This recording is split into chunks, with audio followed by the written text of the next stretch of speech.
Hello, and welcome to USA Today's The Excerpt. I'm Dana Taylor. US born extremism is on the rise and spreading beyond our borders. The US based Active Club network is now taking root across the globe. Active clubs are one of the latest iterations of extremist groups blending physical training such as mixed martial arts with fascism. What led to the creation of these clubs that use something as innocuous as fitness as a recruitment tool for teaching hate? Joining me to discuss her research into the Active Club Network is Heidi Beirich, Chief Strategy Officer and co-founder of the Global Project Against Hate and Extremism. Thanks for joining me, Heidi. Oh, I'm so glad to be here. Thank you. I want to start by defining what active clubs are. And is it clear to those who join these clubs what they're about, or do they represent themselves as something else only to later lure members into the world of extremism? And so active clubs were conceptualized by two prominent neo-Nazis, one an American named Robert Rundo and another Denis Kapustin. He's a neo-Nazi from Russia.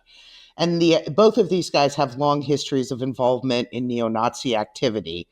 And the idea was to create something that would be decentralized. So you'd have a bunch of little clubs all over the planet, basically, that would engage in neo-Nazi propagandizing and the kinds of fitness things you mentioned. And the key to this was that it would be decentralized. In other words, there wouldn't be one headquarters, one place that, for example, law enforcement could target or investigate, and that you would build power, in this case, white power, at the local level. So that's the idea. And I don't think they're hiding their messages, but they do try to lure young people into these clubs with promises of physical fitness, this kind of hyper masculinity. So it's not always, clear if a recruit knows exactly what they're getting into, but they would know pretty quickly. And what's been the impact so far of active clubs incorporating physical combat or physical violence into these clubs? What's going on here? Well, they have a reason for all of this physical activity, MMA fighting, boxing, etc. They conceive of themselves as being a militia that may at some point be called upon to fight a race war. So they're not just training, to get fit. They're training for political reasons. They want to fight for a white ethno state, for example. They want to be prepared to take on their enemies. This is the part that's a little terrifying about all of this, is that it's not just a bunch of white supremacists getting together in a gym to work out. It's that they're working out for this reason. They really think a race war is coming and they want to be prepared to win. Is the Active Club network tied to existing extremist groups, or are they really their own thing? No, they are enmeshed in the white supremacist world. So there are a lot of members of this other group called the Patriot Front. That's a white supremacist group out of Texas. They're known for holding flash mobs and rallies in all kinds of communities, particularly minority communities. Patriot Front members are in active clubs. So are members of other extremist groups. And they work together at times. So this isn't something that stands alone and apart from the white supremacist movement, whether here in the United States or abroad. This is something that is part of growing the ranks of white supremacists. And they're actually sort of apartisan. Like, they don't care if you're a member of an active club and a member of another hate group. That's perfectly fine. Heidi, how widespread is the Active Club network in the US? Are there certain regions of the country where they're most active? They're everywhere in the United States. There are dozens and dozens of chapters of active clubs. They're in every single state in this country. And there are also hundreds of chapters abroad. They're all linked up together, of course, through the internet. That's where they communicate, share videos of their activities, show people, boxing, fighting, etc. There's also another troubling development that occurred over the last year, which is things called youth clubs, which are active clubs for kids under 18, some as young as 12 or 13, have popped up. I think there's about 18 or 20 of them across the United States. So they're bolstering the ranks of the active clubs with these youth clubs, which are feeders, right, into the wider white supremacist movement and into their sort of older versions of which are the active clubs. I was going to ask you about their recruitment strategies, how they manage to work their way into communities across the U.S., and why are they so effective at appealing to young men? Well, the big recruitment happens online. That's where it starts. So you have Telegram channels and other places on the internet that advertise the work of the active clubs and try to recruit people who end up on their message boards to join. There also is local recruiting. It's some of it's in real life in various communities. You know, some of these active clubs actually run gyms where they try to get people to participate. And why is it attractive to young men? So that is the demographic they're going after, right? This is a male movement, largely looking for kids or people, teens, 20s, 30s. And the reason it's attractive is because they're giving them a home. They're giving these young kids a home and then they're radicalizing them, right? So they're telling them, look, I can make you strong. I can make you fast. I can make you powerful. And that's attractive to young white males. And then what they do is start bringing in all of the propaganda, the white supremacy, the neo Nazism, so that these kids' minds are also warped by this movement. I want to focus now on teens and underage boys and how they're at risk too. Are there warning signs that parents should look out for that might indicate their son is being drawn into an active club? Well, parents have got to pay attention to what their kids are doing on the internet. I mean, there's just no way around this. If your child is spending a lot of time on Telegram, for example, that is a red flag.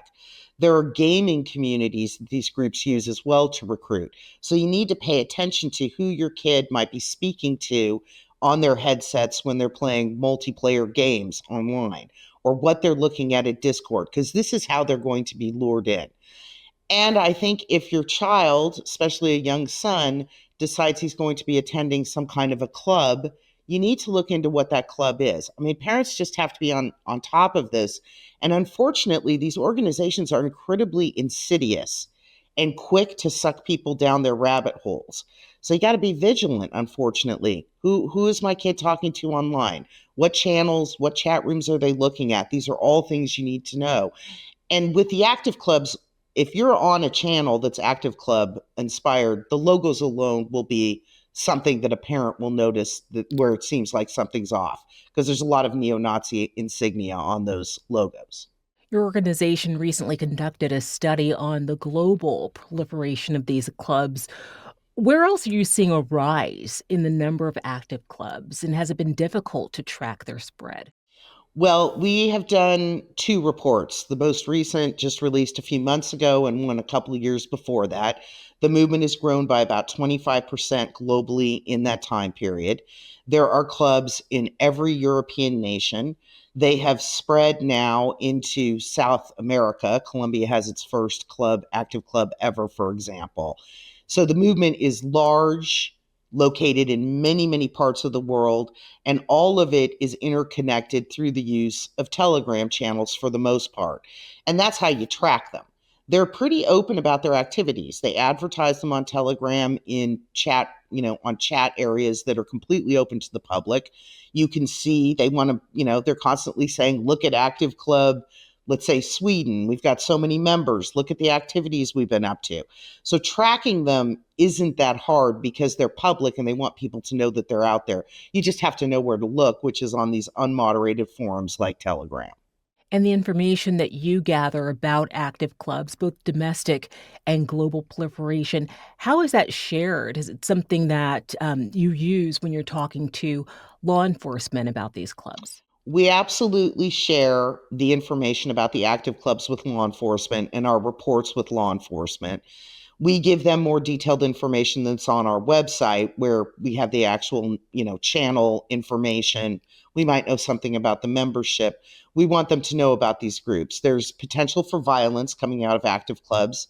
There was a person arrested in the Netherlands last week, a young man who was planning a terrorist attack, and he was connected to an active club in that country. If there are threats that we see, we forward those to law enforcement. We also share the information with tech companies in the hopes that they won't host these neo Nazi groups on their forums. So, we're using the material in multiple ways. And look, we just want the general public to know that white supremacy, unfortunately, is growing in this country, whether it's these active clubs, the Patriot Front, the Proud Boys. There's lots and lots of organizations that have kind of come up in the last few years that are preaching anti-Semitism and hate against people of color. And we want people to know about that. Law enforcement needs to pay attention to these particular groups because they're so militant and preparing themselves for a race war. That's the kind of thinking that we find with a lot of people who go on to commit hate crimes or domestic terrorism. Is it clear how these active clubs are being funded? We believe that they are mostly self-funded. This isn't something where there's dark money out there that's flowing into these groups to keep them going. They raise money off of dues, they sell merchandise, clothing. Robert Rundo, the guy who conceived of these groups, has his own place where you can buy merchandise called Will to Rise. So it's a self-funded thing. People are buying the merchandise that goes to the active clubs. They're joining the gyms if they have physical gyms. It's mostly raised through dues. It doesn't take much to run an active club, right? You just need access to a place to work out and some money for the propaganda that you're distributing and the clothing that you're wearing. What's being done or what can be done to curb the reach of the active club network in the U.S.? Well, the best thing would be if they didn't have access to the online environment where they can recruit and spread their messaging. Unfortunately, it's almost impossible to shut that down in a place like Telegram and others that are just unmoderated and they don't care, right? It's the protecting people from the sort of the supply side that draws folks to these groups. So it's difficult. What needs to happen is parents, schools, counselors need to look out for the signs of kids getting radicalized, young men getting radicalized.